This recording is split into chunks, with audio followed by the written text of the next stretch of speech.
मसीह यीशु के कादर नाम में आप तमाम बहनों, भाइयों, बच्चों और बुजुर्गों की सलामती हो। खुदावंद के शुक्रगुजार हैं आज के इस वक्त के लिए। और आज मेरे लिए ये बड़ी खुशी की बात है कि आज हम बात करेंगे मिसियो डे यानी खुदा का मिशन और immigrant churches in the western Europe. और मेरे साथ मेरे इंतहाई मोअज़्ज़ीन और मेरे दोस्त जो कि वेस्टर्न यूरोप में इस वक्त खिदमत कर रहे हैं, खुदा उनको बड़ी कसरत से इस्तेमाल कर रहा है, मेरे साथ हैं। लेकिन इससे कबल कि मैं उनका तारुफ करवाऊँ, मैं आपको थोड़ा सा जो इमिग्रेशन है, जो इमिग्रेंट का जो कॉन्सेप्ट है, जो बिब्लिकल कॉन्सेप्ट है, उस पर बात कर ले, ताकि हमारे पास हमारा थियोलॉजिकल फ्रेमवर्क आ रहे कि हम किस टॉपिक पर, किस सब्जेक्ट पे बिब्लिकली नैरेटिव में बात करना चाह रहे हैं। आई एम कोटिंग जी, स्टार्टिंग विद द कोट। किसी ने कहा जी, home is not where you have born but where you find happiness. घर वो नहीं है जहां आप पैदा होते हैं, बल्कि घर वो है जहां पर आपको खुशी मिलती है। और ख़ास तौर पर जब हम माइग्रेशन की बात करते हैं, इमिग्रेंट की बात करते हैं, तो मेरे अजीज़ों, इसकी थियोलॉजी के बारे में बहुत कम जो है वो डॉक्यूमेंटेड किया गया है, या इसको बहुत कम डेवलप किया गया है। लेकिन बाइबल मुकद्दस इस मामले में भरी पड़ी है। और मैं सिर्फ एक रेफरेंस पढ़ूंगा and then I will go to our friends. जो रेफरेंस है बाइबल मुकद्दस से, वो है जी इब्रानियों के नाम खत और उसका 11वां बाब है, और उसकी 13वीं और 14वीं आयत मैं आपके सामने सर पढ़ने लगा हूं, ताकि हम यहां से अपनी गुफ्तगू का आगाज करेंगे। कलाम में दर्ज है जी, once again those who are watching in English, you can read from the epistle to Hebrews chapter 11 verses 13 and 14। Urdu में पढ़ने लगा, लिखा है जी, ये सब ईमान की हालत में मरे और वादे की हुई चीजें ना पाई, मगर दूर ही से उन्हें देखकर खुश हुए और इकरार किया कि हम जमीन पर परदेसी और मुसाफिर हैं। जो ऐसी बातें कहते हैं वो जाहिर करते हैं कि हम अपने वतन की तलाश में हैं, और जिस मुल्क से वो निकल आए थे, अगर उसका ख्याल करते तो उन्हें वापस जाने का मौका था। मगर हकीकत में वो एक बेहतर यानी आसमानी मुल्क के मुश्ताक थे। इसीलिए खुदा उनसे यानी उनका खुदा कहलाने से शर्माया नहीं, चुनाचे उसने उनके लिए एक शहर तैयार किया। मेरे जीजो, इब्रानियों के ख़त का मुसन्नफ़ हमें बताता है इमिग्रेशन जो है ये खुदा के ग्रैंड प्लान का हिस्सा है। खुदा खुद इमिग्रेंट बना। ना सिर्फ खुदा खुद इमिग्रेंट बना, बल्कि जब हम आदम और हवा को देखते हैं, जब उनको बैनिश किया, निकाला गया उनके घर से, तो खुदा ने उस बियाबान के अंदर भी उनके लिए कपड़े और खुराक मुहैया की। ना सिर्फ ये, बल्कि जब खुदा ने अब्राहम को बुलाया, उसके मुल्क से निकाला, तो खुदा ने कहा जी कि मैं तुझे कौमों के लिए बायसे बरकत बनाऊंगा। तेरी इमिग्रेशन जो है, it's a part of a grand plan. इसी के साथ जब हम अब्राहम के बाद याकूब को देखते हैं, और उसने खुदा से कुश्ती की रास्ते में बैतल के मकाम पर, जब वो इमिग्रेंट होकर गया और वहाँ पर खुदा ने उसे ब्लेस किया। हम यूसुफ को देखते हैं कि जब वो इमिग्रेंट होकर मिस्र में पहुँचा है, तो मेरे अजीज़ों, खुदा का ग्रैंड प्लान था कि उसके वसीले खुदा ने उसके ख़ानदान को और उसके लोगों को बचाया। इसी तरीके के साथ मूसा और इसराइल को हम देखते हैं कि जब उनको खुदा ने निकाला, ना सिर्फ उनको ब्लेस किया, बल्कि स्लेवरी से निकाला और उनको उनका प्रॉमिस मुल्क दिया। लेकिन इसके साथ साथ जब हम न्यू टेस्टामेंट में आते हैं मेरे जीजो, हम देखते हैं the holy family, immediate family, Yusuf, मुकद्दसा मरियम और खुदावन यीशु मसीह माइग्रेंट होकर मिस्र गए और वहाँ से फिर वो वापस आए। ना सिर्फ ये, बल्कि अर्ली चर्च के अंदर, एक्ट्स के अंदर जब आप पढ़ते हैं, तो रसूलों के अमाल में यरूशलेम से लेकर जो ग्रेट कमीशन दिया खुदावन यीशु मसीह ने, बस तुम सब कौमों को शागिर्द बनाओगे, और आगे वहाँ पर जब हम देखते हैं तो जो पहला चर्च कायम हुआ अंताकिया में, that was because of persecuted community जो भागी थी यरूशलेम से स्टिफनस के शहीद होने की वजह से। और वो चर्च जो था वो अपने वक्त का सबसे बड़ा मिशनरी सेंडिंग चर्च बना। ना सिर्फ ये, बल्कि करंथस के अंदर जो कलीसिया कायम हुई, that was established by Priscilla and Aquila, जो कि रोम से निकाले गए थे और वो करंथस में आए। बल्कि जब हम इफसस की बात करते हैं, तो इफसस में अपोलोस जो कि अलेक्जेंड्रिया का इमिग्रेंट था, मिस्र से इमिग्रेंट होकर वहां पर पहुंचा। So this a whole vast history, Bible मुकद्दस भरी पड़ी है ऐसी कलीसियाओं से, ऐसे लोगों से जो अपने अपने मुल्कों से निकले और उनको खुदा ने स्टैब्लिश किया। आज हम बात करेंगे यूरोप की, और यूरोप के हवाले से हमारे साथ जो मेरे दोस्त हैं, उनको खुदा ने एक बहुत ज़बरदस्त स्ट्रेटेजिक जगह पर रखा है। उसकी रीज़न ये है, 21st सेंचुरी के अंदर यूरोपियन वेस्टर्न क्रिश्चियनिटी कोलैप्स्ड और वो क्रम्बलिंग है। चर्चेस बिक रहे हैं, और वहाँ पर लिबरलिज्म की वजह से, एनलाइटनमेंट की वजह से, एकेडमिक्स के अंदर से चर्चेस और कलीसियाँ जो बाइबल मुकद्दस गायब हो रही है। और इसका इसका रिजल्ट ये है कि खुदा पूरी दुनिया से ईमानदारों को वेस्टर्न यूरोप के अंदर लेकर आ रहा है। एक अंदाजे के मुताबिक सिर्फ यूरोप के अंदर 82.3 मिलियन माइग्रेंट्स हैं और नॉर्थ अमेरिका के अंदर 58.6 मिलियन हैं, जिसमें इंक्लूडिंग पाकिस्तान और इंडिया शामिल है। सो आज जो मेरे दोस्त, मेरे भाई मेरे साथ हैं, they are at a strategic plan under God's guidance in the western Europe. तो स्टार्ट करते हैं जी। हमारे सबसे पहले गेस्ट, मोस्ट सीनियर और मेरे बड़े प्यारे दोस्त हैं, पादरी नोबल साहब। पादरी नोबल साहब, मैंने आपका नाम तो ले दिया है, लेकिन आप प्लीज़, आप किसी तारुफ के मोहताज तो नहीं हैं, लेकिन let's start with your name and location, और उसके बाद बारी बारी सारे भाई अपना अपना तारुफ और अपनी लोकेशन बताते जाइएगा जी। माइक अनम्यूट कर लीजिएगा पाल साहब। जी डॉक्टर साहब, बहुत बहुत शुक्रिया आपका कि आपने ये इज्जत मुझे दी, और मैं अभी इस पाल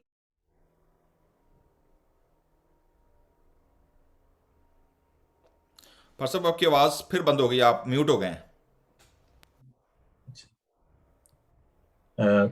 या इट्स फाइन, अब ठीक है, अब ठीक है जी। हाँ जी, सॉरी फॉर दिस। जी डॉक्टर साहब, मैं बहुत शुक्रगुजार हूँ आपका और अपने तमाम दोस्तों का। मैं शुक्रगुजारी पेश करता हूँ उनके लिए। मैं मुख्तसरन सिर्फ अपना ये बताना चाहता हूँ कि मेरा ताल्लुक पाकिस्तान से, और 91 में मेरा ऑर्डिनेशन हुआ गुजरांवाला में, और वहाँ पर अलीपुर चट्टा से मैंने खिदमत का आगाज़ किया, और उसके बाद गुजरांवाला कंटोनमेंट में आर्मी चैप्टन के तौर पर मैंने खिदमत की 4 साल, और वहाँ पर आप जानते हैं कि चर्च नहीं था, वहाँ पर खुदावंद ने अपनी खिदमत के लिए इस्तेमाल किया और वहाँ पर चर्च बिल्ड किया। और उसके बाद मैं यूके में यहाँ पर आया 97 में एज ए मिशनरी, और since then I am serving in that United Reform Church which is union of Presbyterian and congregations and Church of Christ. इसके अलावा मैंने मेथोडिस्ट चर्च में 5 साल काम किया, एंग्लिकन में काम किया, तो उससे गुड इक्यूमेनिकल एक्सपीरियंस। और उसके बाद ये कि जो एक मैं समझता हूँ मेरे लिए बड़ी ब्लेसिंग की बात है कि यहाँ पर 3 चर्च जो हैं वो मैंने प्लांट किए, और this is my profile, church plantation and evangelist. Media ministry के हवाले से मैं खुदा का शुक्र अदा करता हूँ कि वी आर पॉइनियर। हमारा चर्च जो है 2003 में रेडियो से इसका आगाज किया, एशियन गोल्ड रेडियो से, और उसके बाद वो रेडियो जो है वो क्रिश्चियन रेडियो बन गया खुशखबरी के नाम से, और फिर वीनस टेलीविजन, ग्लोरी टीवी, और फिर अपना चैनल जो है बाइबल टीवी ग्लोबल, ये हमने शुरू किया। 4 साल हो गए हैं बाइबल टीवी ग्लोबल को, जो कि पहला पाकिस्तानी क्रिश्चियन चैनल है जो कि यूके बेस्ड है, और इस चैनल के जरिए हम पूरी दुनिया में खुदा का पाक कलाम जो है वो पेश कर रहे हैं IPTV पे और सेटेलाइट पे, और उसके अलावा वेब पे ये चैनल जो है ये खुदा का पाक कलाम जो है पेश कर रहे हैं। लाइव प्रोग्राम्स हमारे होते हैं डेली सुबह 9 से 10 बजे। मैं एशियन गॉस्पेल शो और उसके साथ ब्रेकफास्ट शो जो है वो लेकर आता हूँ। तो ये मिनिस्ट्री के हवाले से फिर एक हमने चैरिटी शुरू की 94 में शेडो के वाले, क्योंकि मेरा जो पैशन था वो ये था कि यहाँ पर रहकर तो पाकिस्तान में जो हमारे बहन भाई उनकी खिदमत की जाए, तो social harmony and development organization के नाम से ये यूके में रजिस्टर्ड चैरिटी है जो कि हम thank you very much, so nice of you. हाँ जी, हम लोग अभी इस पर बात करेंगे आपकी मिशनल एक्टिविटीज़ के हवाले से, लेकिन ज़रा अपना तारुफ लेना सब दोस्तों का जी। इटली से जी थैंक यू सर। मेरा नाम लतीफ़ जेकब है, और खुदावंद का शुक्रिया अदा करता हूँ कि मैंने बाकायदा तालीम हासिल करके पाकिस्तान कराची में 8 साल बतौर पासबान रहा चर्च का, और उसके बाद खुदा मुझे इटली में ले आया, और तकरीबन 11 साल से मैं इटली में खुदावंद की खिदमत कर रहा हूँ। खुदावंद का शुक्रिया अदा करता हूँ कि खुदा अपने जलाल के लिए कसरत से इस्तेमाल कर रहे हैं, और खुदावंद के काम के लिए इस्तेमाल हो रहा है। शुक्रिया जी। जी, थैंक यू वेरी मच। अच्छा, एक चीज़ मैं बताना चाहता हूँ कि आप जब बताएं तो अपना थोड़ा सा थियोलॉजिकल बैकग्राउंड बताइएगा कि आपने बाइबल स्कूल कहाँ से किया। जैसे पारिस साहब ने बताया है कि गुजरांवाला थियोलॉजिकल सेमिनरी से, ताकि जो जिन इदारों ने कंट्रीब्यूट किया है आपकी शेपिंग एंड फॉर्मेशन में, you would like to recognise and honour them also जी। मैंने लाइसेंसिएट इन थियोलॉजी जो है वो church foundation seminar bishop Azad Marshall साहब जो हैं लाहौर से, वहाँ से की, और BTH जो है वो यूनिवर्सल गॉस्पल असेंबलीज कराची से की है, जहाँ पर सर एरिक सर्वर साहब भी जो हैं वो टीचर थे और इनके स्टूडेंट भी रहे हम, तो वहाँ से तालीम पाई है। और इसके थैंक यू वेरी साथ मच साथ जी। कोरिया से इंटरनेशनल बाइबल स्कूल किया है, और खुदावंद के फजल से कंटिन्यू तालीम जो है वो हासिल किए जा रहे हैं। Wonderful, thank you. ग्रेट। जी, जर्मनी।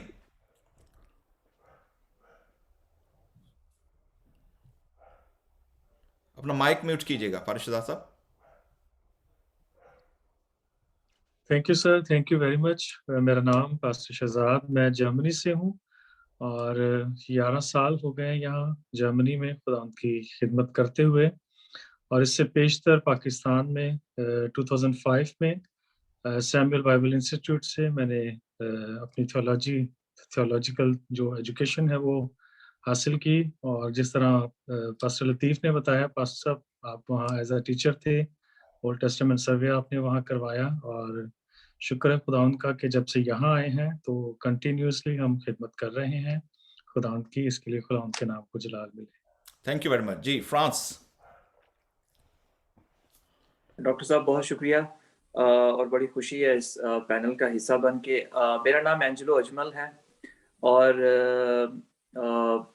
मैं यहाँ पर पंजाबी चर्च पेरिस को रिप्रेजेंट कर रहा हूँ। पंजाबी चर्च जो है वो पेरिस के सबर्ब्स में मौजूद है। और पाकिस्तान में मेरी थियोलॉजिकल स्टडीज़ तो नहीं है। पाकिस्तान में मैंने एमए इंग्लिश किया और दूसरी लिंग्विस्टिक्स में स्टडीज़ थी, लेकिन मेरी जो थियोलॉजिकल स्टडी है वो पेरिस से स्टार्ट हुई है। कैथलिक यूनिवर्सिटी पेरिस, वहाँ से स्टडी की। और आजकल जैसे बाकी दोस्त भी जानते हैं कि यहाँ पर कैलिफोर्निया में भी मैं एमडिप के ताल्लुक से मौजूद हूँ।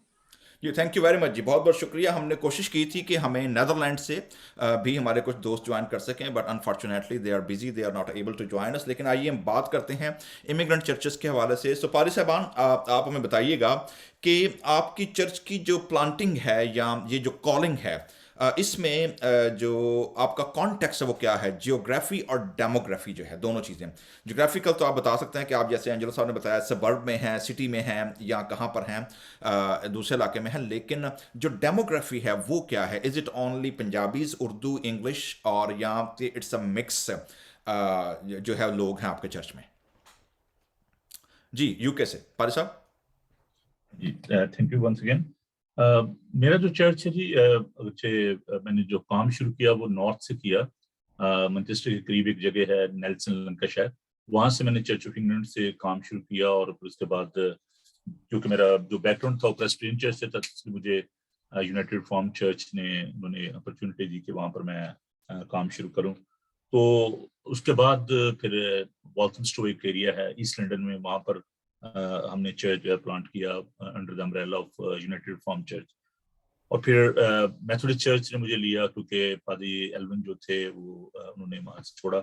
और वो बड़ा ही मतलब आप कह लें कि हिस्टोरिकल चर्च है, किंग्स हॉल मेथोडिस्ट चर्च। तो वहाँ पर मैंने 5 साल खिदमत की और उसके बाद वापस मैं यूनाइटेड रिफॉर्म चर्च में, अपने चर्च में मैं 2008 में आ गया। तो ये चर्चेस जो हैं ये सारे सिटी चर्च हैं, लेकिन चूंकि ड्यू टू लैंग्वेज और कल्चर जो इश्यूज, उसकी वजह से लोग जो हैं वो दूरों नज़दीक से जो है वो आते हैं।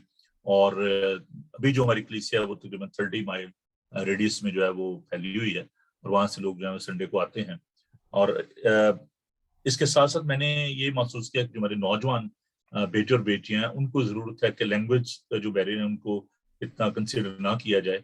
और उनको इंग्लिश की कोई प्रॉब्लम नहीं है, because they are studying here, they are going to universities and colleges. तो उनके लिए जो थियोलॉजिकल टर्मिनोलॉजी होती है वो उर्दू में समझना खासा मुश्किल हो जाता है। तो इस पैशन को ज़हन में रखते हुए हमने अपनी इंग्लिश सर्विस जो है वो शुरू की 10:30 बजे।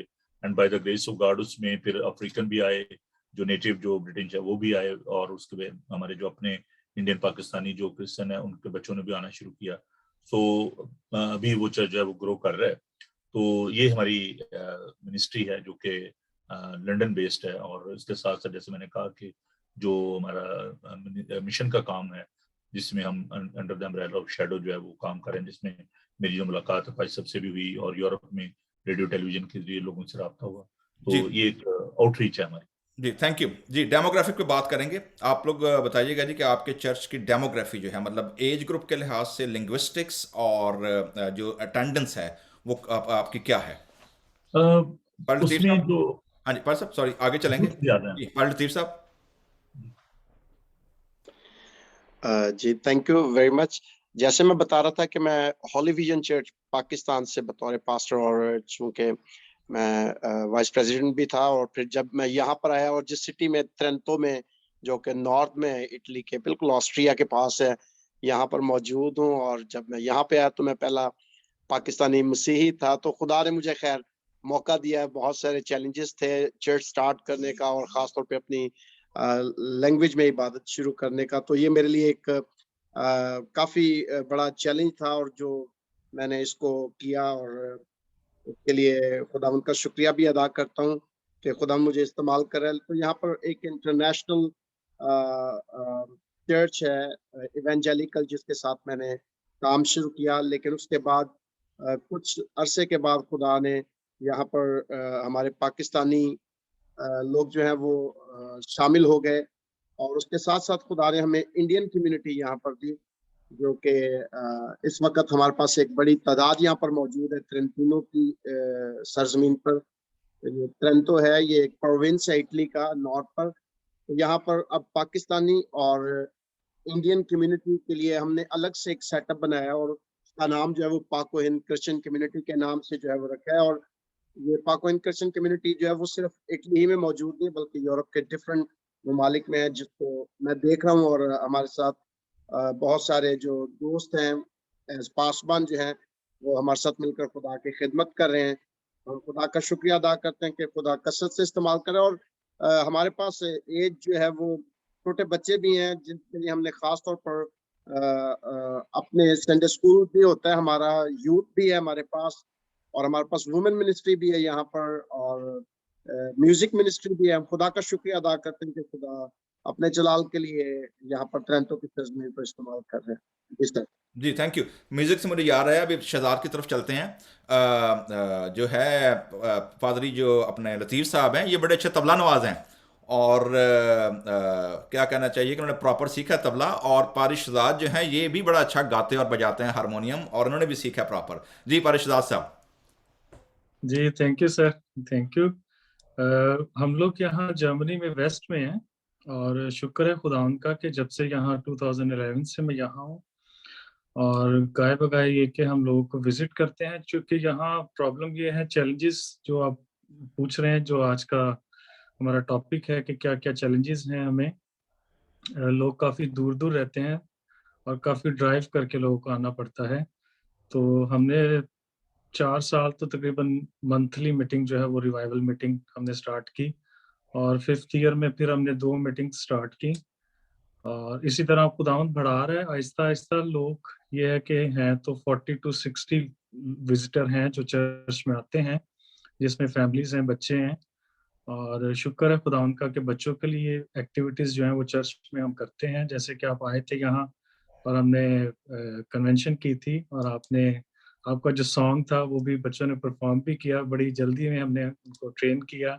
तो शुक्र है खुदा का कि बच्चे यहाँ जब भी चर्च में आते हैं तो उनके लिए अलग से जो है वो हम इंतज़ाम करते हैं। टीचर्स हैं जो बच्चों को ट्रेन करते हैं बाइबल के हवाले से। और सेकेंडली ये है कि जिस तरह आपने कहा कि खुदा का मिशन, तो हम लोग चूँकि यहाँ यूरोप में हैं, और लैंग्वेज बैरियर्स तो होते ही हैं यूरोप में, लेकिन शुक्र है कि बच्चे जो हैं जो स्कूल्स जाते हैं वो लैंग्वेज सीख रहे हैं, और जिन्होंने नहीं सीखा वो प्राइवेटली जो है वो एडमिशन लेके लैंग्वेज सीखते हैं। तो शुक्र है खुदा का कि हम लैंग्वेज सीख रहे हैं और बोल सकते हैं, बातचीत कर सकते हैं। और जर्मन चर्चेस के साथ मिलकर हम काम कर रहे हैं। फ्री एवेंजलिकल चर्च है यहाँ, और हम उनके साथ मिलके जो है वो काम कर रहे हैं। और यहाँ हमने रिसेंटली इंटरनेशनल सर्विस शुरू की है, जिसमें जो है वो ना कि सिर्फ उर्दू पाकिस्तानी इंडियन कम्युनिटी, बल्कि तमिल, स्पेनिश और रशियन, इंग्लिश, जर्मन सारे मिक्स होके जो है वो इबादत करते हैं। तो ये खुदा का मिशन जो है वो हम उसको आहिस्ता आहिस्ता पूरा कर रहे हैं। जिस तरह खुदा गाइड करता है, तहरीक मिलती है, खुदा का पाक रूह मदद करता है, तो हम इन चीज़ों को फर्दर आगे लेके चल रहे हैं यहाँ की कम्युनिटी के साथ मिलकर। और उर्दू सर्विस जो है वो भी शुक्र है खुदा का, वहाँ भी लोग आते हैं। और ये है कि सफ़र काफ़ी करना पड़ता है यहाँ यूरोप में, तो लेकिन आदत हो चुकी है। और शुक्र है खुदा का कि लोग रेगुलरली आते हैं चर्च में और इबादत करते हैं मिलके खुदा जी के थैंक यू नाम वेरी पर। Much, thank you very much. जी पासी एंजेलो साहब, फ्रांस में आपके पास चर्च की डेमोग्राफिक, और जब आपने चर्च शुरू किया या उससे पहले कोई चर्च मौजूद था, या जब आपने कैसे उसको टैकल किया? जी हाँ जी, पहले थोड़ा सा डेमोग्राफिक्स की बात करता हूँ। जैसे मैंने पहले बताया कि जो पंजाबी चर्च है ना, ये पेरिस के सबर्ब्स में है, और मोस्टली जो इमिग्रेंट्स हैं ना वो पेरिस के सबर्ब्स में ही हैं। और जो चर्च के बाहर जो यानी कि चर्च के जो गिरदोनवाह हैं उसमें पंजाबी मौजूद हैं, और फिर वहाँ पर पंजाबियों में पाकिस्तानी और इंडियन जो हैं, और वहाँ पर अरबिक कम्युनिटी मौजूद है, और साथ साथ फ्रेंच लोग भी चर्च का जो गिरदोनवाह है उसमें मौजूद हैं। और चर्च के अंदर जो कलीसिया की जो शक्ल है वो फैमिलीज हैं मोस्टली पाकिस्तानी बैकग्राउंड से, और जो इंडिया से हैं उनमें से मोस्टली जो है ना वो सिंगल्स वो भी चर्च में मौजूद हैं, लेकिन फैमिलीज और एडल्ट्स और सिंगल्स जो है ना वो चर्च का हिस्सा है। और जो एक बात आपने भाई साहब और सवाल क्या था आपका, शुरू जो आपने बिल्कुल पहली बात की थी स्टोरी में, कल आपने पूछा था कि चर्च प्लांट कैसे हुआ। जी हाँ जी, ये जब पंजाबी चर्च शुरू किया है तब फ्रांस में पाकिस्तानी कम्युनिटी तकरीबन 30-35 साल से है, और ये बात थोड़ी सी सरप्राइजिंग थी मेरे लिए भी कि वहाँ पर लोग इतनी देर से मौजूद हैं लेकिन चर्च प्रॉपर मौजूद नहीं था। कोई एक भी नहीं, लोग घरों में इबादत करते थे वंस अ मंथ, 2 महीने में एक दफ़ा, या कभी कभार कोई गैदरिंग करनी है तो घरों में इबादत रख ली। तो इस चीज़ का खासा विजन और बोझ था कि हम लोग यहाँ पर इतनी देर से मौजूद हैं तो यहाँ पर अपनी ज़ुबान में अपनी कम्युनिटी का अपनी फेलोशिप होनी चाहिए। तो इस कमी को पूरा करते हुए तकरीबन जो पंजाबी चर्च है ना, ये पहला चर्च फ्रांस में होगा जो प्रॉपरली एक चर्च है, एवरी संडे को लगता है, इबादत होती है, खुलता है, कोई उसमें एक आके बैठे, 2 आके बैठे या कोई भी ना हो, लेकिन पादरी वहाँ पर मौजूद होगा। तो 2014 में हमने पंजाबी चर्च पेरिस जो है इसको स्टार्ट किया। जी जी, थैंक यू वेरी मच। सो जी, मुझे जो बात समझ आ रही है, नंबर वन, चूंकि हम अपॉर्चुनिटीज पे बात कर रहे थे आप लोगों की चर्च प्लांटिंग के ऊपर, तो ये बात है कि जैसे पारी नोबल साहब ने बताया कि जो यूनाइटेड मेथोडिस्ट चर्च था या जो बाकी जो उनके जो डिनोमिनेशनल टाइज जिनके साथ थी उन्होंने होस्ट किया, साथ में फैसिलिटेट किया। पास्टर लतीफ़ साहब ने बताया कि इटली में जो वहाँ पर एक लोकल चर्च था उन्होंने उनको फैसिलिटेट किया। इसी तरीके के साथ पारी शहजाद साहब का जर्मनी में, और मैंने वो चर्च अटेंड भी किया जर्मनी में जहाँ पर इन दोनों इनकी फेलोशिप इनके साथ है, पास्टर एंजेलो साहब ने बताया है।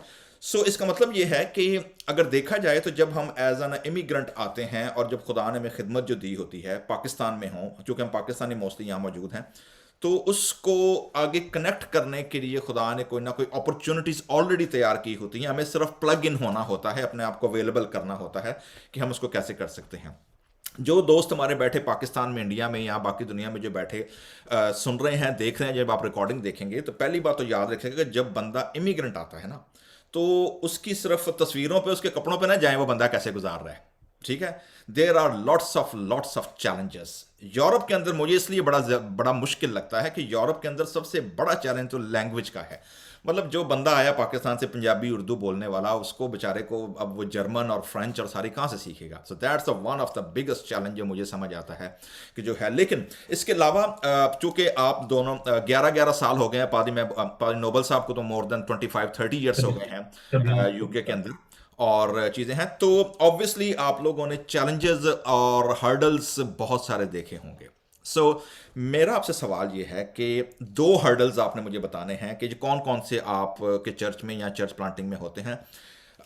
इंटरनल चैलेंजेस क्या हैं चर्च के अंदर के, और एक्सटर्नल चैलेंजेस चर्च के बाहर के, वो क्या है। पारी नोबल साहब, आपका तजर्बा हम सबसे वसी है, मोस्ट सीनियर हैं आप, तो आपसे शुरू करते हैं कि जी हमारे कलीसियाओं के जो इंडिया पाकिस्तान की कलीसियाँ इस्टेब्लिश होती हैं इन मुल्कों के अंदर, सबसे बड़ा चैलेंज कह लें, ख़तरा कह लें, हर्डल कह लें, रोड ब्लॉक कह लें, वो इंटरनल और एक्सटर्नल क्या है?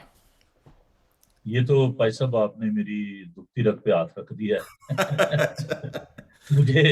मुझे मैं एक कन्वेंशन में था तो मुझे एक दोस्त कहने लगे भाई साहब है तो बीमारी, लेकिन सॉरी मुझे ये कहना पड़ रहा है कि आपका जो हार्ट है वो इन लार्ज है।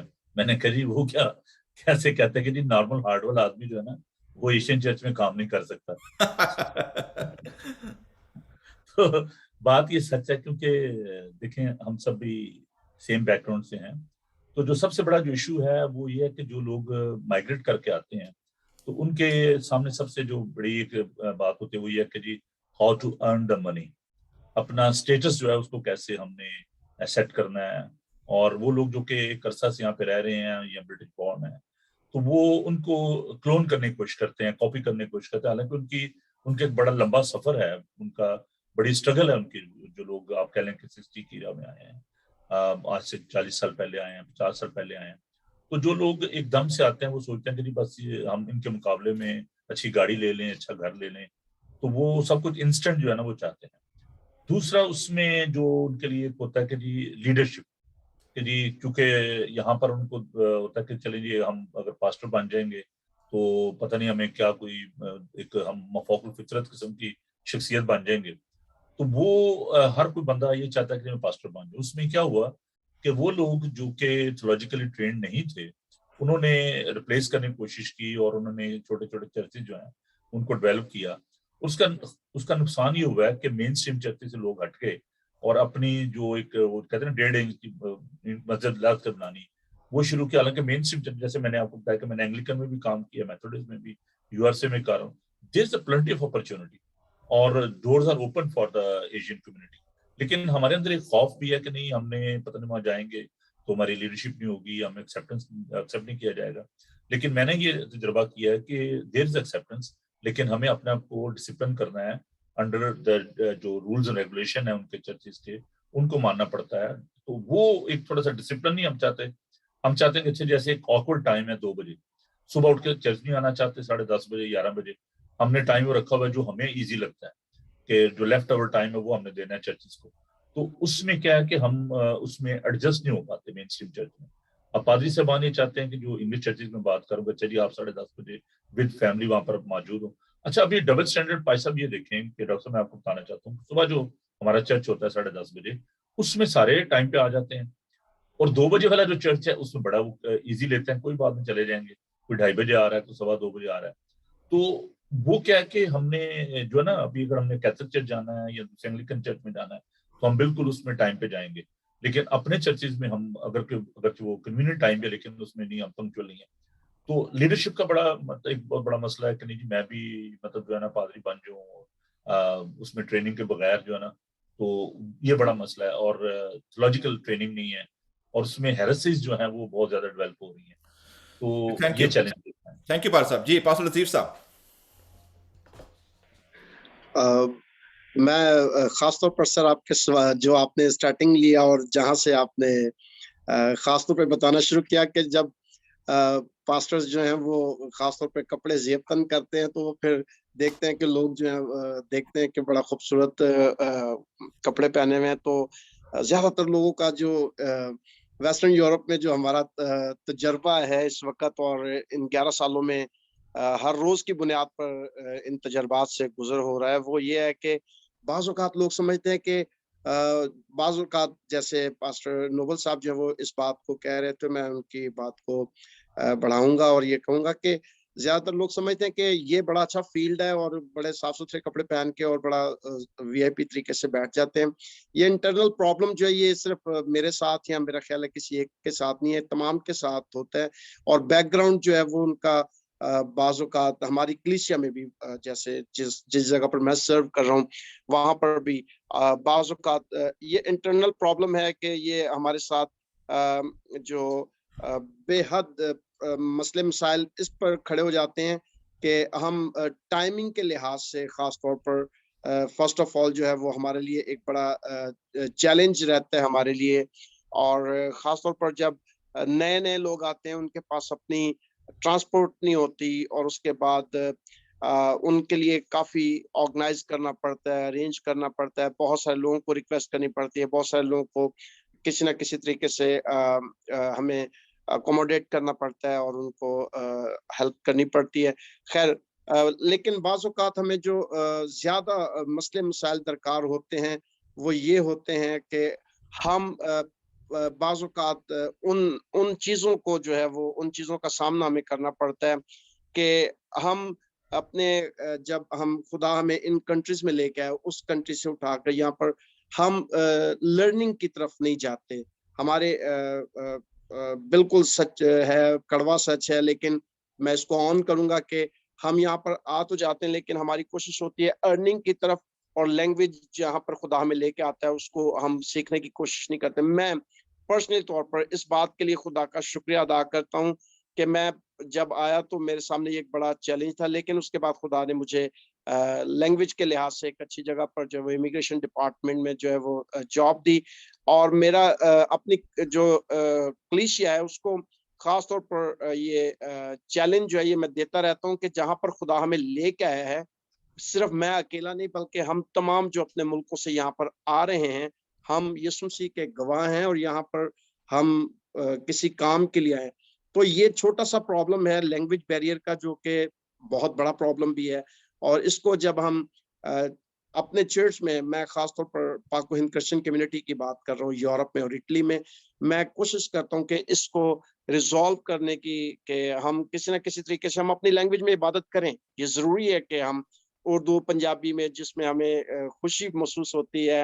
हमने जो खास तौर पर इबादत का दिन है वो सैटरडे का मुकर्रर किया हुआ, ताकि संडे को तमाम लोग जो है वो अपने इटालियन चर्चेज में, वो किसी भी चर्च से बिलोंग करता है, वो अपने इटालियन चर्च में जाए, लेकिन जो सैटरडे का दिन है वो अपने उर्दू या पंजाबी अपनी लैंग्वेज के चर्च को जो है वो अटेंड करे और डायरेक्ट जो खुदा की बरकत है अपनी लैंग्वेज में वो हासिल करें। जो एक्सटर्नल एक हमारे लिए एक बड़ा मसला रहता है, और वो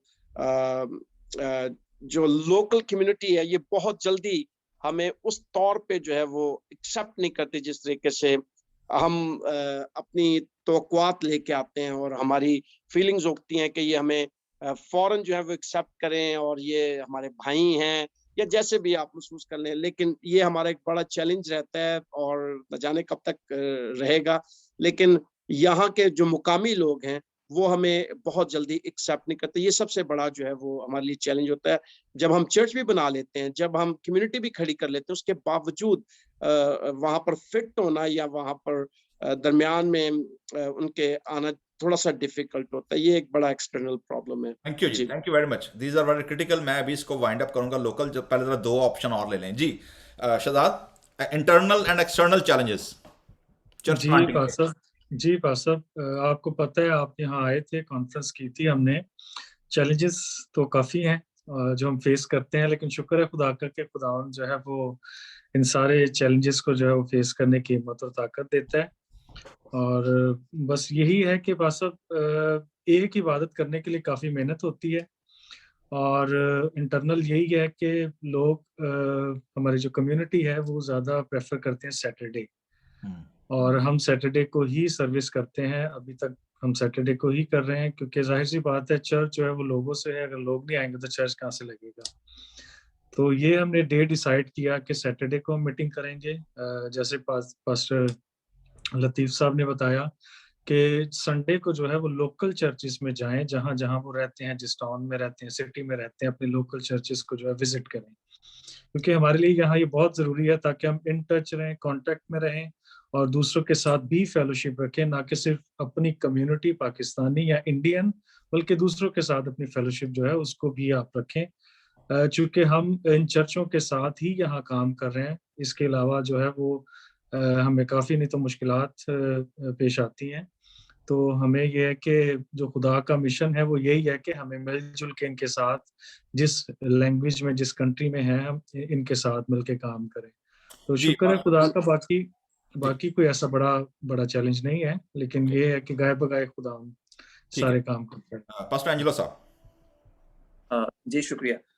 जी, एक्सटर्नल जो हर्डल्स या चैलेंजेस की पहले बात करें, आपने खुद उसका जिक्र कर दिया। लैंग्वेज वाकई बहुत बड़ा चैलेंज है वहाँ पर, क्योंकि बड़ी मुश्किल हो जाती है जो डेली लाइफ है। अब हम थोड़ी बहुत इंग्लिश तो जब पाकिस्तान से आते हैं, इंडिया से तो जानते हैं, बोल सकते हैं, लेकिन वहाँ पर फ्रेंच लोग जो है ना, दे रियली डिस्करेज कि आप उनसे बात कर लें। और बाज़ औक़ात मैं हंसता भी, उनको कहता भी हूँ, उनसे कहो ना कि बात करो तो आगे से इंग्लिश में पूरा जुमला बोल देंगे और उस जुमले में कहेंगे कि मुझे इंग्लिश नहीं आती। एनीवे, तो ये खासा मेरे लिए स्टिल अभी था, और इस वन ऑफ द रीज़न ये है कि मैंने यहाँ पर इंग्लिश में आके स्टडीज़ करना उसको चूज़ किया। दूसरा जो एक्सटर्नल चैलेंज था, जगह का, जैसे हम सब दोस्तों को पता है कि जगह हमें ढूंढना होती है जहाँ पर हम फेलोशिप कर सकें, इकट्ठे हो सकें। और मेरे ख्याल पादरी लतीफ़ साहब ने जिक्र किया उसका कि ये जो लोकल कम्युनिटी है, इतनी जल्दी मतलब वो ट्रस्ट कायम करने में टाइम लगता है। और बीच में या कोई और शख्स को डालना पड़ता है ताकि आपको वो इस बात पे वो कॉन्फिडेंट हो सकें कि आपको हम जगह दे रहे हैं, इतनी बड़ी जिम्मेदारी दे रहे हैं। शुरू में ये भी चैलेंज था। इंटरनली सिर्फ थोड़ी देर के लिए बात करूंगा कि जब पंजाबी चर्च शुरू किया तो कुछ लोग जो वहाँ पर पहले से मौजूद थे, हम सबको पता है कि हमारी आपस में ग्रुप बंदियां इस तरह के मामला होते हैं, तो उनको अच्छा नहीं लगा था और काफी इसकी मुखालफत की गई कि इस चर्च को स्टार्ट जो है वो क्यों किया गया। और फिर दूसरा इंटरनल जो चैलेंज होता है, हम में से हर किसी को होता है कि पंजाबी में जिस तरह मैं ही चौधरी हैं, हम चाहते हैं कि हम बड़ी जल्दी नाराज हो जाते हैं, हमारा मुंह बड़ी जल्दी बन जाता है। और तीसरी चैलेंज जिसका मैं जिक्र करूंगा, पंजाबी चर्च में ये शुरू मैंने इंडियंस के साथ किया था, और लेकिन with the passage of time जो है वहाँ पर पाकिस्तानी कम्युनिटी भी कमिटमेंट अच्छी कम्युनिटी साथ शामिल हो गई। तो ये पाकिस्तानी क्रिश्चियंस और इंडियन क्रिश्चियंस को साथ ले लेके चलना जो है ना, ये भी एक बहुत बड़ा चैलेंज होता है। जी बस, सब शुक्रिया जी, थैंक यू वेरी मच। अच्छा जी, मुझे जो आप सब दोस्तों की समझ आई है, मैं सिर्फ फ्यू पॉइंट रेज करूंगा बिकॉज पारी नोबल साहब ने जाना, उसके बाद अगले सवाल की तरफ आएंगे। पारी नोबल साहब ने बात की है जी, नंबर वन, मोस्टली लोग और आप सब, हम सब इस बात से एग्री हैं कि we migrate, there are socio economic reason, there are also religious persecution है, और इसके अलावा यहाँ पर एजुकेशनल रीजन भी होती हैं। So there are various reason. लोग जब आते हैं ऑब्वियसली इंटीग्रेट होने में टाइम लगता है, लेकिन चर्च लीडर होने के हवाले से पारी नोबल साहब ने बताया कि जैसे चूंकि आइडेंटिटी क्राइसिस है और लोगों को, जैसे लतीफ़ साहब ने कहा जी कि बड़ा इजी लगता है कि यार शायद टाई शाई पा के कॉलर लगा के तो शायद इजी एक्सेस है सोसाइटी के अंदर, लेकिन ऐसा सीन नहीं है। और ऊपर से थियोलॉजिकल इलिटरेट होते हैं, और चूंकि थियोलॉजिकल इलिटरेट होते हैं तो फिर जो मर्जी समझ इधर से लिया दो, मिक्स करके एक सिंक्रेटिस्टिक टाइप की चीज़ है वो ऐड हो जाती है। जो एक और बड़ा चैलेंज जो इंटरनल जो आया है वो है हमारी कम्युनिटी का टाइम मैनेजमेंट। सब किसी ने कहा था जी, उसने गोरे से कहा, उसने कहा जी you have watches but we have time. हम हमेशा फ्री टाइम जोन में रहते हैं, घड़ियाँ उनके पास हैं पर टाइम हमारे पास है। और लीनियंसी लोगों में आ जाती है, क्योंकि लोग जब आ जाते हैं जिन्होंने कहना कि रजे होंगे ना जिदा, किसी ने कहा था जी अगर आपका मुंह भरा होगा और अगर आपके हाथ चीज़ों से भरे होंगे, you cannot raise your hand and you cannot open your mouth if it's already filled. So ये बड़ी एक चैलेंज होता है कि जो सोशल गैदरिंग होती है हम टाइम को नहीं करते। चर्चेज जो इंडियन पाकिस्तानी चर्चेज हैं, जो मेरे सामने एक और बात आई है, हम जैसे पारी नोबल साहब ने बताया है, पारी लतीफ़ साहब ने भी जिक्र किया है कि हम इसको हम सोशल गैदरिंग समझते हैं। This is not consider as a church, क्योंकि यहाँ पर ख़वातीन ने देसी कपड़े भी पहनने होते हैं, यहाँ पर हमने देसी खाने भी खाने होते हैं, यहाँ पर मर्दों ने आकर अपनी सोशल गैदरिंग भी करनी होती है, यहाँ पर अपनी कम्युनिटी की न्यूज़ भी लेनी होती है, न्यूज़ पास भी करनी होती हैं। So it is more kind of a social club type हम इसको बनाते हैं, क्योंकि हमारे already ties main line churches के साथ मौजूद होते हैं। इसलिए वो चर्च हैं, देसी चर्च जो है this is our social gathering venue है, यहाँ पर हम लोग मोस्टली इकट्ठे होते हैं। एक और जो जिक्र किया लॉन्ग डिस्टेंस है, लैंग्वेज है, यूरोप के अंदर एक बड़ा चैलेंज है, और जो इंटीग्रेशन है सोसाइटी के अंदर। रेसिज्म देखें, हम अमेरिका को कहते हैं रेसिज्म, लेकिन यूरोप के अंदर भी चलें, चाहे आप इंडिया पाकिस्तान के अंदर चले जाएं, if you are not white, if you are brown, if you are not local, if you are not speaking language, obviously ये मुझे और आपको, हमारी brown black whatever skin we have to face that. This is a reality and harsh reality. और ये conflict जो होना है चर्च के अंदर या जनरल बॉडी के अंदर, it's not a new, Bible मुकद्दस के अंदर भी था। पहला कॉन्फ्लिक्ट रसूलों के अमाल में Greek speaking church and Jewish speaking church के दरमियान हुआ, and then it's raised on. Even पौलुस और बरनबास के दरमियान कॉन्फ्लिक्ट हो गया सेकंड मिशनरी सफर के दौरान। So conflict is there, but already church has pass through that one. Number जो मुझे दो एक और जो चैलेंजेस नजर आए हैं जो मैं आपके सामने जिक्र करूंगा, then you can respond to that. Number one, एक होता है अपने जो हमारी कम्युनिटी है, एक तो वो जो फर्स्ट जनरेशन इमिग्रेंट आए हैं, they know the language, they know culture, वो सारा कुछ है, लेकिन उनके लिए बहुत बड़ा चैलेंज होता है जो बच्चे यहाँ पल बढ़ रहे हैं, जिस कॉन्टेक्स्ट में वो रह रहे हैं, यहाँ पैदा हुए हैं, पेरेंट्स के लिए उनको क्रॉस कल्चरली इंगेज करना बड़ा मुश्किल हो जाता है। सो ये एक बहुत बड़ा चैलेंज है जो मैंने एक देखा है। प्लस जो मैं एक बात करना चाहूँगा वो है पादरी साहबान की बाइवोकेशनलिज्म। बहुत सारे पादरी साहबान हैं जो फुल टाइम पास्टर नहीं हैं, उनको अपने बिल पे करने के लिए, रहने के लिए, बच्चों के लिए लिविंग एक्सपेंसेस चाहिए होते हैं, उनको हफ्ते में काम करना होता है, बहुत कम अपॉर्चुनिटीज होती हैं, और ये तब आती हैं जब हम थियोलॉजिकली ट्रेन लोकल जगह पर आकर होते हैं। तो ये एक बहुत बड़ा चैलेंज है और ये चैलेंज हमें लेना पड़ेगा। सो पादरी साहबान ये बताइएगा कि हम अंदर, अब चर्च के अंदर आ गए, नहीं चर्च से बाहर निकल के चर्च के अंदर आ गए हैं, ठीक है।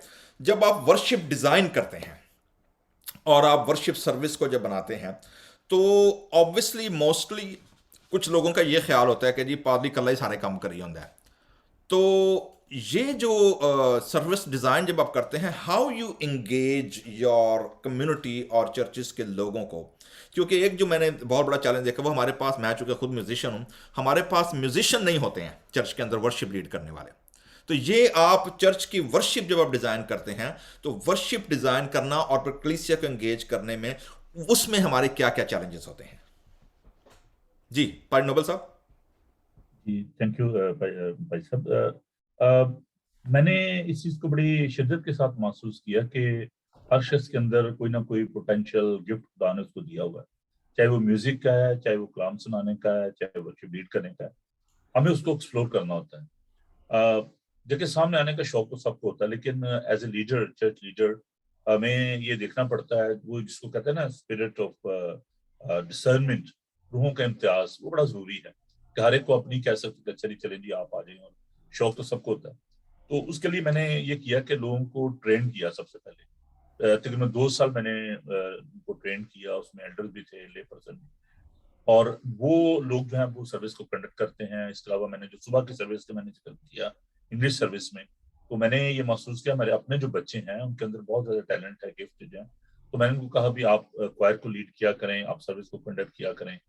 तो वो ये महसूस करते हैं कि we are part and parcel of the church and service. तो उसमें मैं जब सर्विस को डिजाइन करता हूँ तो मैं सोचता हूँ कि ये मेरे लिए नहीं है बल्कि लोगों के लिए है। उसमें लोगों को स्क्रिप्चर रीडिंग देना, दुआ के लिए कहना, उनको इन्वॉल्व करना।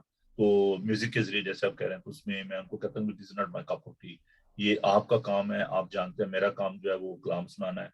तो आप अपने गिफ्ट को एक्सरसाइज करें, उनको अपॉर्चुनिटी कि ठीक है जी आप कौन से गीत जो है उसको बेहतर समझते हैं, उनको आप लेकर आए सब्जेक्ट के साथ रिलेट करके। तो उनको बता देता हूँ कि हाँ यार ये गीत जो ये जरूरी है, ठीक है। तो वो भी महसूस करते हैं अच्छा जी हमारे गिफ्ट को रिकॉग्नाइज किया जाता है। And by the grace of God हमारे चर्च में बड़ा अच्छा मतलब एक ग्रुप है जो कि बड़े गिफ्टेड है, जिसमें एल्डर सुहेल दीन है जो कि बहुत अच्छा गुलाम अली साहब के शागिर्द हैं वो, और आमिर खोखर हैं। उसके अलावा बहुत अच्छे अच्छे जो म्यूजिशियन है हमारे पास, तो वो इस सारे काम को जो है वो सारे अंजाम देते हैं। तो जिसके लिए मैं खुदा का शुक्र अदा करता हूँ। तो लोगों को इन्वॉल्व करना जो है ना मेरी कोशिश होती है कि उनको ज्यादा से ज्यादा जो है बेटियों को रीडिंग के लिए कहना, लेडीज को भी कि जेंडर डिस्क्रिमिनेशन ना हो उनको रीडिंग के लिए। और अभी मैं जैसे इस्लामी कलमात हैं वो लोगों को दिए हैं कि ठीक है जी आप बाहर से बजाय बाहर से लोगों को कहने के, मैं चर्च के अंदर से एक्सप्लोर करता हूँ कौन लोग हैं जो कि मेरे साथ इस काम को कर सकते हैं। जी थैंक यू। तो इसी ये से होता है। रिलेटेड मैं आगे दोस्तों के पास सवाल लेकर आऊँगा, आपने साथ में इसका जवाब ऐड कर देना है। और वो ये है, जैसे मैंने शुरू में कहा था कि जो बच्चे यहाँ पैदा होते हैं, ये बहुत बड़ा चैलेंज है। एक और देसी हम जिसे चर्चेस कहते हैं, यहाँ इंडियन पाकिस्तानी चर्चेज हैं, कि जो फर्स्ट जनरेशन आती है वो चर्च बना तो लेती है लेकिन वो चर्च कंटिन्यू नहीं रहता। मतलब लोगों को यूरोप के अंदर बाकी जगहों पर भी 20-25 साल हो गए हैं, लेकिन at the end of the day जैसे ही वो पादरी मंजर से गायब होता है, चाहे किसी और जगह चला जाए, रिटायर हो जाए, कुछ हो जाए, वो कलीसिया खत्म हो जाती है और फिर कोई नया बंदा आकर नए सिरे से शुरू करता है। पासिंग द बैटन जो है उसी कंटिन्यूटी बड़ी नजर नहीं आती। तो how how you deal with that, और उसमें वर्शिप सर्विस जो है फ्यूचर जनरेशन जो है कंटिन्यूटी के लिए आप उसे कैसे इन्विजन कर रहे हैं? जी एरिक मैं इसमें एक बात छोटी सी ऐड करना चाहूंगा। देखिए ये आपने बड़ी खूबसूरत बात की, उसको मैं थोलॉजिकल उसमें जरा उसको रिलेट करना चाहता हूँ बिब्लिकल, कि मूसा जब पहाड़ पर गया था तो लोगों ने उन्होंने सोचा मूसा पता नहीं अब ऊपर ही रह गया, मर गया, किधर चला गया, तो उन्होंने बछड़ा बनाया, वर्शिप शुरू कर दी। मेरा ख्याल है कि लोगों के साथ आपका ताल्लुक जो है ना वो कंटिन्यू होना चाहिए। जिसे कहते हैं ना कि उसमें वो ब्रेक नहीं होना चाहिए। अभी मैं सबैटिकल पे गया और ईस्टर की सर्विस थी, तो लोग बड़े परेशान थे कि कोई उन्हें बंदा मिल नहीं रहा था कि जो कि ईस्टर की सर्विस को करा सके। Specially they are very sensitive about the holy communion. तो मैंने अपनी जो सबैटिकल थी उसको ब्रेक किया, पाकिस्तान से मैं आया और मैंने स्पेशल जो इसके लिए कि नहीं यार ईस्टर की सर्विस स्पॉइल ना हो। ये बड़ा जरूरी है कि आपको सेक्रीफाइस करना पड़ता है अपना टाइम, अपनी जो इंटरेस्ट है उनको देखना पड़ता है कि यार मेरे लिए प्रायोरिटी क्या है, चर्च है या मेरे अपने पर्सनल इंटरेस्ट है। तो पासवानों के लिए बड़ा जरूरी है कि जब उनको उन्होंने एक रिस्पॉन्सिबिलिटी ली है, specially we are in a very different and sensitive environment. और मैं अपने तजर्बे से अपने भाइयों को, दोस्तों को ये कहना चाहूंगा कि कोशिश करें कि आप ज्यादा से ज्यादा टाइम जो है वो चर्च को दें। उसमें मुझे पता है कि मुश्किल होती है, आप अपनी फैमिली को टाइम नहीं दे पाते, आपकी हेल्थ जो है वो खराब हो जाती है, लेकिन यह है कि यही तो सेक्रीफिशियल जो लव है कि आप अपना टाइम देते हैं उनको, फिर लोग जो है वो नहीं कहीं नहीं जाते। अब मैं अगर कहीं चला भी जाऊँ छुट्टी पे तो लोग जो है, मुझे पता होता है कि घूम फिर के भी देखे, कोविड की वजह से 2 साल हमने ऑनलाइन, अभी देखिए मैंने एक छुट्टी नहीं की, 2019 से लेके ऑनवर्ड मैं जूम पे सर्विस जो है उसको देता रहा हूँ लोगों को। और मैंने लोगों को बड़ा काम उनके कहा जी होली कम्युनिटी, लोगों ने कहा जी हम घर आके दे दें। मैंने कहा दिस इज वेरी सेक्रेड सेक्रेमेंट, और ये बड़ा अच्छा राइट है, और इसको आप चर्च के अंदर उसकी जो सेंसिटिविटी है, उसकी सेक्रेडनेस जो है, उसको स्पॉइल ना करें। तो कुछ फर्क नहीं पड़ेगा अगर आप नहीं लेंगे होली कम्युनिटी 1 महीना 2 महीने, कोई बात नहीं है, लेकिन आप चर्च में प्रॉपरली इसको कंडक्ट किया जाएगा। तो आपको थोड़ा सा ये है कि सिर्फ लोगों को हम ब्लेम नहीं कर सकते, पासवानों को खुद भी, जैसे आपने भी बात की कि हमारी जो कॉलिंग है वो बड़ी जरूरी है। अगर आप इसको सोचते नहीं जी ये पार्ट टाइम मेरा एक ऐसा जॉब है, तो चलो जी मैंने वो लेफ्ट ओवर देना है खुदा उनको, मैं आपको गारंटी के साथ कह सकता हूँ कि अगर लोग वाकई कमिटेड होंगे, उनके अंदर, जैसे भी देखो भाई वो कर रहे हैं, एमडिव कर रहे हैं, ही लेफ्ट हिज फैमिली, वहां पे अपनी कलीसिया को छोड़ा, कैलिफोर्निया गए, आप गए, तो जो थियोलॉजिकल एजुकेशन है वो बड़ी जरूरी है। और उसके लिए है कि आप सेक्रीफाइस करें, जाएं सेमिनरीज करें, वहां पे अपने स्टडी को करें, वापस आए कलीसियाओं में। अब ये तो नहीं ना आप कहें जी मैंने थियोलॉजिकल स्टडी भी नहीं करनी और मैंने कलीसिया भी संभाल के रखनी है, तो लोग फिर ये समझते हैं कि यार ये भी ऐसे पड़े तड़े वाला है, चलो मैं भी पादरी बन सकता, सही, इनकी ट्रेनिंग थैंक यू जी। होती है, जी पर साहब वो थैंक यू जी। पार्टी लेते हैं उसका। हाँ जी, बाकी दोस्तों की तरफ चलते हैं जी। How you relate and how you continue see कि नेक्स्ट जनरेशन इसको कैसे लेकर चले, और वर्शिप स्टडीज के अंदर, या वर्शिप स्टडीज कह रहा हूँ मैं, वर्शिप डिजाइनिंग जो है उसके अंदर आप लोग कैसे इसको ट्रीट करते हैं, कलीसिया का इन्वॉल्वमेंट कैसे है जी? जी सर, मैं पर्सनली तौर पर इस बात को कोट करके ये बात शुरू करना चाहूंगा। एक मरतबा मैं तबले की क्लास लेने के लिए गया हुआ था अपने उस्ताद जी के पास, तो वहां पर एक दोस्त जो है वो अपने बच्चे को लेके आए, तो उन्होंने कहा कि इस बच्चे को जरा माड़ा मोटा इन्ना को कर दो कि चर्च च वजाण जोगा हो जावे, बस इन्ना को कर दो कि गीत शीत वजाण जोगा हो जाए। तो खैर हमारे जो टीचर थे उन्होंने उनको बड़ा माकूल जवाब दिया। उन्होंने कहा कि यही वो प्लेटफॉर्म है जहां पर बाकायदा तौर पर और अच्छे तौर पर सीख कर जो है खुदावंद की वर्शिप करनी चाहिए। आप इसके लिए कह रहे हैं कि थोड़ा बहुत सिखा दो वो। तो कहने से मुराद ये है कि मैंने बहुत ज्यादा तो नहीं सीखा, लेकिन जितना सीखा मैं कोशिश कर रहा हूँ कि मैं जब इटली में आया तो यहाँ पर एक बहुत बड़ा चैलेंज ये भी है कि यहाँ पर हमारा ट्रेडिशनल म्यूजिक और म्यूजिशियंस जो है वो मिलना जो है काफी मुश्किल होता है। तो मैंने आते ही जो इस बड़े चैलेंज को सामने रखते हुए Asian music school in Italy जो है उसको ओपन किया, और यहाँ पर जो इंडियन बहन भाई हैं और जो पाकिस्तानी बहन भाई हैं उनको कोशिश किया कि जो हमारे पास म्यूजिक का काम है उनको डिलीवर किया जाए, क्योंकि जरूरी नहीं है कि अगर खादम जो है वो गाना बजाना जानता है तो वो पूरा प्लेटफॉर्म अपने हाथ में कर ले और उसको करे, बल्कि हमें लीडरशिप को तैयार करना है ताकि जो हमारे चर्च म्यूजिक और जो चर्च को बाकायदा तौर पर म्यूजिशियंस की जरूरत होती है, मेरी कोशिश होती है, जैसे हमारे क्वायर इंचार्ज हैं इस वक्त आमिर जावेद और वो कराची से रिलेटेड है, यहाँ पर बहुत अच्छा म्यूजिक कर रहे हैं इटली में, और इसके साथ साथ और बड़े म्यूजिशियंस जो हैं वो हमने यहाँ पर आके तैयार किए और खुदा उनको कसरत से इस्तेमाल कर रहा है। बेशक हमें ये एक बड़ा जो चैलेंज है उसका सामना है कि यहाँ पर जो म्यूजिक है वो खास तौर पर हम जब अपने देसी चर्च में जाते हैं या कुछ हमारी जो कान जो है वो तरस रहे होते हैं कि हम ज़बूर सुने। आज जो हमारी सर्विस हुई हमने खास तौर पर उनको ज़बूरों के लिए ही अलग किया हुआ था, और आज हमने ज़बूरों के साथ जो अपनी वर्शिप जो है वो की है।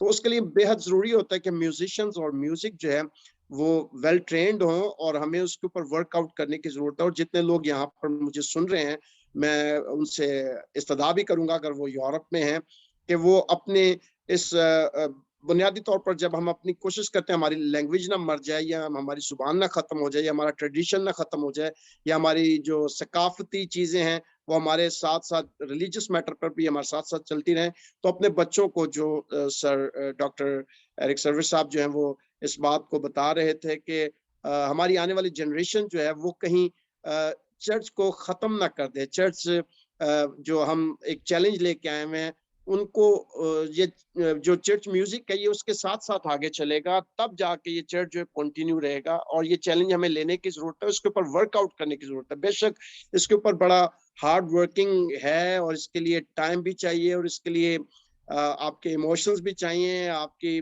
बहुत सारी चीजों में जो है वो चैलेंजेस हैं। इन चैलेंजेस का सामना हमें करना पड़ेगा, लेकिन ये चीजें जो है इसको हमें कंटिन्यू करने की जरूरत है। मैं बड़ा बेहद मशकूर हूँ सर आपका कि आपने इस बात को जो है वो हाईलाइट भी किया, और ये टॉपिक जो है वो बेहद जरूरी है, जिसकी वजह से मैं पर्सनल तौर पे जब 11 साल से कंटिन्यू एक चैलेंज को लेके चल रहा हूँ, और मेरी कोशिश है कि मैं ज्यादा से ज्यादा जो नौजवान हैं उनको लीडरशिप जो है वो उनको बताया जाए कि खुदा हमें मिशन के तौर पे यहाँ पे लेके आए। तो ये म्यूजिक जो है ये उसमें एक चर्च का चूंकि बहुत बड़ा, और जो खासतौर पर हमारी इबादत का एक बहुत बड़ा हिस्सा है, इसको हमें अपनी आने वाली नस्लों में, मैं एग्जाम्पल के तौर पर बताना चाहूंगा। मैं बेशक मेरा बेटा जो है वो यहाँ पर आके बड़ा हुआ है और अब वो 13 साल का, लेकिन मैंने उसको बकायदा तौर पर स्टार्टिंग करवाया, तबला स्टार्टिंग करवाया, ताकि वो चर्च में और आने वाले टाइम में इस बात को समझ सके कि खुदा हमें एज मिशनरी या एज मिशन जो है वो खुदा हमें यहाँ पे लेके आया, तो हमें यहाँ पर खुदा के जलाल के लिए इस्तेमाल होना है, खुदावंद की खिदमत के लिए। तो ये जो म्यूजिक है ये चर्च के साथ इसका दामन चोली का साथ है, तो इसको हमें बकायदा तौर पे अपने ट्रेडिशनली जो म्यूजिक्स हैं या जो साज हैं उनको करने की और बच्चों को करवाने की जरूरत है। जी थैंक यू सर। जी, थैंक यू। ये बड़ा, जी पाल साहब। भाई एरिक, मैं माफी चाहूंगा, मुझे please accept my apology, because मुझे एक जगह पहुंचना है जरूरी, 6 सही बजे से हम लोग वाइंड अप कर रहे हैं, वैसे भी ये आखिरी क्वेश्चन था क्योंकि मैं इसके बाद उसको वाइंड अप कर रहा हूँ। तो अगर आप 5 मिनट दे दें हमें तो हम लोग इसको वाइंड अप कर रहे हैं, ठीक है? ओके जी, पारी शहजाद साहब। अच्छा, मैं चूंकि पारी लतीफ़ की बात से ले जाकर इसको वाइंड अप करूंगा, एंड देन आप एंजेलो और शहजाद आप इसको रिस्पॉन्ड कीजिएगा। सो जो चीज़ मुझे समझ आई है अभी, पारी जैसे पारी नोबल साहब ने कहा, पारी लतीफ़ साहब ने कहा कि अगर हम अपनी नेक्स्ट जनरेशन को इंगेज करना चाहते हैं और उनके हाथों में बैटन सौंपना चाहते हैं क्रॉस कल्चरल कॉन्टेक्स्ट में, तो फिर अगर आप ये भी चाहते हैं कि आपकी आइडेंटिटी, आपकी लिंग्विस्टिक, आपकी रूट्स भी जुड़ी रहें और आप उसको आगे पहुंचा भी सकें, तो फिर म्यूजिक जो है that play a integral and a critical role to engage and to provide leadership. So पारिशदार, आप इस बारे में क्या कहेंगे? पास्टर एंजेलो, आप क्या कहेंगे? And then I will ask you all together, इसके लिए कोलैबोरेटिवली हम लोग वेस्टर्न यूरोप के अंदर क्या कर सकते हैं? That will be our final thought. जी पारिशदार एंड पास्टर एंजेलो। जी थैंक यू सर। आप म्यूजिक पे काम करते हैं और शुक्र है खुदावंद का कि आप कर रहे हैं, और उम्मीद है कि आप जब भी आएंगे म्यूजिक पे हम मिलके काम करेंगे। और जैसा पास्टर लतीफ साहब ने कहा कि दामन चोली का साथ है, म्यूजिक तो चर्च की एक अहम जरूरत है, और इसके लिए हम कोशिश करते रहते हैं, क्योंकि बच्चे जो यहाँ आए हैं लैंग्वेज के हिसाब से देखा जाए तो काफी बैरियर होता है, उनसे उर्दू नहीं पढ़ी जाती।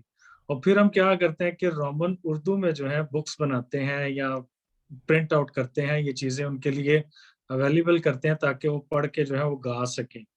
तो शुक्र है खुदाम का, हमारे यहाँ चर्च में जो है हमने क्वायर डिजाइन की हुई है, जिसमें बच्चे और बच्चियां जो हैं वो हिस्सा लेती हैं, प्रैक्टिस करते हैं।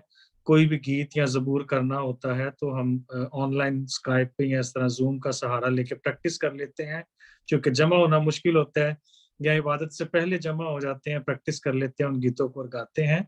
और म्यूजिक के हवाले से, म्यूजिशियन के हवाले से मैं ये कहूँगा कि काफी किल्लत है। अगेन यही है कि लीडर को करना पड़ता है, फिर बात वही होती है कि सारे काम खुद कर लेते हैं, लेकिन मजबूरी ये होती है कि जिसको आता है उसने तो करना है। तो शुक्र है खुदावंद का कि हम इस चीज को लेके चल रहे हैं, इस पे वर्क कर रहे हैं, और खुदावंद और अच्छे तरीके से हमें गाइड करे ताकि हम ग्रेट इसको जी, करते रहें। Pastor Angelo. जी, बच्चों के इंटीग्रेशन के ताल्लुक से, एक तो ये वैसे ही बहुत इम्पॉर्टेंट एरिया है जिसके ताल्लुक से हम बात कर रहे हैं। तो पंजाबी चर्च पेरिस में ये कोशिश रही है, क्योंकि बच्चे जो हैं वो, उनकी फर्स्ट लैंग्वेज फ्रेंच होती है, उर्दू भी बोलते हैं जो कलीसिया में बच्चे हैं, तो कोशिश करते हैं कि बच्चे जो है ना स्क्रिप्चर रीडिंग फ्रेंच में करें, यूथ जो है। और फिर उसके साथ जो संडे स्कूल का हम जो प्रोग्राम होता है ना क्रिसमस का मेन, वो बच्चे संडे स्कूल के लिए क्रिसमस पैजेंट तैयार करते रहे हैं, और मेरी वाइफ उस पर बहुत ज़्यादा मेहनत करती रही है। लास्ट टाइम हमने जो प्रोग्राम किया वो मोर देन 200 पीपल थे। तो उसका मेन जो उस इबादत में होता है वो क्रिसमस पैजेंट बच्चों का होता है, और वो डायलॉग तैयार करते हैं, और उर्दू में करते हैं और कुछ इंग्लिश में भी होते हैं। और वर्शिप की जहाँ तक बात है म्यूज़िक की, तो क्वायर में जब प्रस्तुति होती है तो यूथ को, स्पेशली जो बच्चे यहाँ पर पैदा हुए, उनको कहा जाता है कि आपने साथ खड़े होना है, जैसे भी आप फॉलो कर सकते हैं, जितना भी कर सकते हैं। और मैं इनकरेज करता रहा हूँ पेरेंट्स को कि बच्चों को इंस्ट्रूमेंट सिखाएं, ताकि बच्चे कलीसिया के साथ जुड़े भी रहें और कनेक्टेड रहें और अपना हिस्सा भी डालें, और इस तरह से जो आगे फ्यूचर जिसकी हम बात कर रहे हैं उसके ताल्लुक से भी हम कुछ अच्छी बुनियाद रख सकें।